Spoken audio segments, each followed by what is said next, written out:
محبوب کی شانیں کیا کیا ہیں؟ فرمایا شفیع المذنبین، وہ گناہ گاروں کی شفاعت کرنے والے ہیں، گناہ گاروں کی شفاعت کرنے والے ہیں۔ اللہ کے نبی ایک دن تشریف فرمائے، صحابہ کے درمیان بیٹھے ہوئے، اللہ کے قرآن کی آیتیں نازل ہو گئی۔ ایک دن حضرت عیسیٰ علیہ السلام نے رب کی بارگاہ میں التجا کی۔ عیسیٰ علیہ السلام نے عرض کی، مولا یہ میری قوم ہے، میری امت ہے، تیرے بندے ہیں، اگر تو انہیں عذاب دے، تو مالک ہے، تو عذاب دے سکتا ہے۔ ان تعذبہم فإنہم عبادک، تو عذاب دے سکتا ہے، اگر تو معاف کر دے تو حکمت والا، تو رحمت والا، تو معاف کر سکتا ہے۔ جیسے ہی اللہ کے نبی پہ یہ قرآن کی آیتیں نازل ہوئی، مصطفیٰ کی حالت بدل گئی، سرکار کے چہرے کا رنگ بدل گیا، اللہ کے نبی کی آنکھوں میں آنسو آ گئے، سرکار کی چشمان مقدس میں آنسو آ گئے، رونا شروع کر دیا۔ عرض کی، مولا میری امت کا معاملہ میرے سپرد کر دے، میری امت کے معاملے میں مجھے راضی کر دے، مولا میری امت پہ مہربانی کر دے۔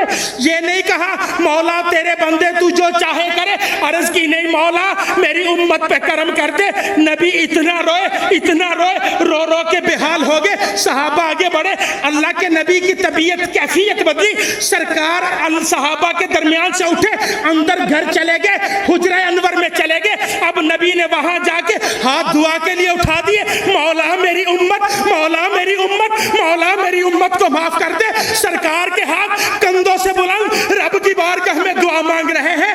نبی کی آواز بلند ہوئی، نبی کی آہیں بلند ہوئی، نبی کی سسکیاں بلند ہوئی، اس آمینہ کے لال کی آنکھوں میں آنسو ہے۔ باہر صحابہ مچل رہے ہیں، صحابہ ابو بکر سے کہنے لگے، آپ اندر جائیے، جا کے نبی کریم کی بارگاہ میں عرض کر دیجئے اور کچھ تو جا کے دلاسا دیجئے۔ حضرت ابو بکر اندر گئے، عجب منظر دیکھا، مصطفیٰ کے کندھے سے چادر نیچے گری ہے۔ ابو بکر نے چادر اٹھائی، اٹھا کے مصطفیٰ کے کندھے پہ دی، پیچھے سے بازو میں لیا، عرض کی آقا بس کر دیجئے، آپ کا رب مہربان ہے، آپ کا اللہ کرم کرے گا۔ فرمایا نہیں، مولا میری امت، مولا میری امت۔ اتنا روئے، اللہ کے نبی روئے، داڑھی مبارکہ آنسو سے تر ہو گئی، آنسو داڑھی سے ٹپک کر مصطفیٰ کے سینے پہ گرنے لگے۔ ادھر عالم بالا میں ہلچل مچ گئی۔ مولا تیرا ایک ہی تو لاڈلا محبوب ہے، ایک ہی شان والا رسول ہے، اس کے ہاتھ دعا کے لیے اٹھے تو ڈوبا سورج پلٹا دیتا ہے۔ مولا اس کی انگلی کا اشارہ ہو، چاند دو ٹکڑوں میں پڑتا ہے۔ مولا اس نبی کے دل میں خیال آ جائے تو کائنات کے قبلے بدل دیتا ہے۔ آج نبی رو رہا ہے، اللہ کا محبوب رو رہا ہے۔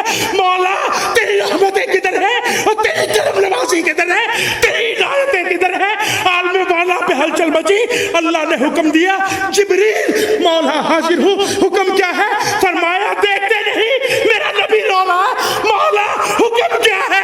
فرمایا قرآن کی آیتیں لے جاؤ، میرے نبی کی بارگاہ میں چلے جاؤ اور جا کے عرض کرنا، اے محبوب آپ کا رب کہتا ہے وَلَسَوْفَ يُعْطِيكَ رَبُّكَ فَتَرْضَىٰ۔ محبوب آپ کا رب آپ کو امت کے بارے میں راضی کرے گا، رب راضی کرے گا، اللہ آپ کو راضی کرے گا۔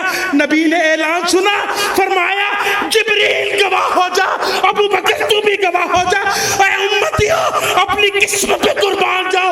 نبی نے فرمایا میرا ایک بھی امتی جنت سے باہر ہوگا، میں اللہ کا نبی راضی ہونے والا نہیں۔